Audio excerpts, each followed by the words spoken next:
আসসালামু আলাইকুম প্রিয় দর্শক, সবাইকে স্বাগত জানাচ্ছি তুরস্ক থেকে। আমি জাহিদুল ইসলাম। আজকে খুব সংক্ষিপ্ত একটি সংবাদে অনেকগুলো ব্রেকিং সংবাদ জানাবো আপনাদেরকে। গতকাল ইরানের বিরুদ্ধে সব এই সময়ের সবচেয়ে বড় হামলা চালানোর দাবি করেছে মার্কিন প্রেসিডেন্ট ডোনাল্ড ট্রাম্প।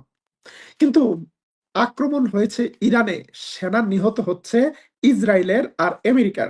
আজকে সকালে ইসরায়েল দাবি করেছে বা মেনে নিয়েছে হিজবুল্লাহর সাথে লড়াইয়ে তাদের একজন সৈন্য নিহত হয়েছে। এখন পর্যন্ত এরা সবসময় আহতের কথা বলতো, আবার আহত হলে মডারেটলি ইনজিউর্ড বলতো, মানে আরাম করে এদেরকে মারা হয়েছে। তবে এই আরামের মার এবার কিন্তু নিহতের সংবাদ আসছে। ইসরায়েলের এক সৈন্য নিহত হওয়ার পাশাপাশি এবার আমেরিকার আরেক সৈন্য নিহতের সংবাদ হয়েছে। আমেরিকা বলছে কুয়েতে তাদের এক সৈন্য নাকি অসুস্থ হয়ে মারা গিয়েছে।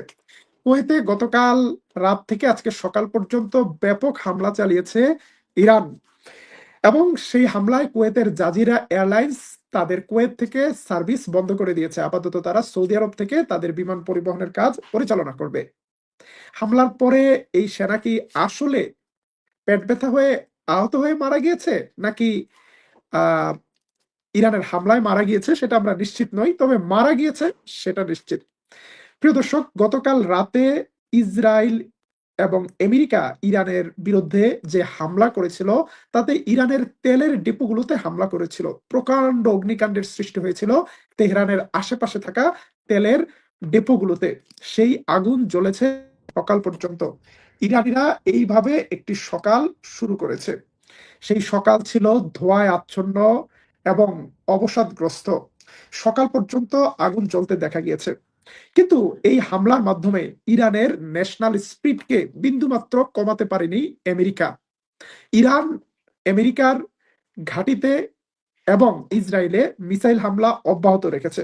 আজকে কিছুক্ষণ আগে ইরানের মার্কাজি অঞ্চলে একটি ইসরায়েলি ড্রোন ভূপাতিত করা হয়েছে। এছাড়া মার্কিন যুক্তরাষ্ট্রের লেটেস্ট মডেলের ক্রুজ মিসাইলকে এই হালে পরিণতি করেছে ইরান। ইরানের এয়ার ডিফেন্স অ্যাক্টিভ রয়েছে, এবং আমেরিকা ইরানের মাটির উপরে বিভিন্ন মিসাইল তৈরিকারী প্রতিষ্ঠানগুলোকে ধ্বংস করে ভাবছে যে ইরানের আক্রমণ হয়তো শেষ, ইরান হয়তো শেষ। ইরান শেষ হয়নি। ফিনিক্স পাখির মতো ইরান এখনো আকাশে পাখা মিলে উঠছে। ইরানের এই ধরনের হামলার প্রস্তুতি বহু আগেই ছিল। সে কারণে তারা তাদের মিসাইল তৈরিকারী এবং রেডিমেড মিসাইল সবগুলো মাটির নিচে মিসাইল শহরগুলোতে নিয়ে গিয়েছে।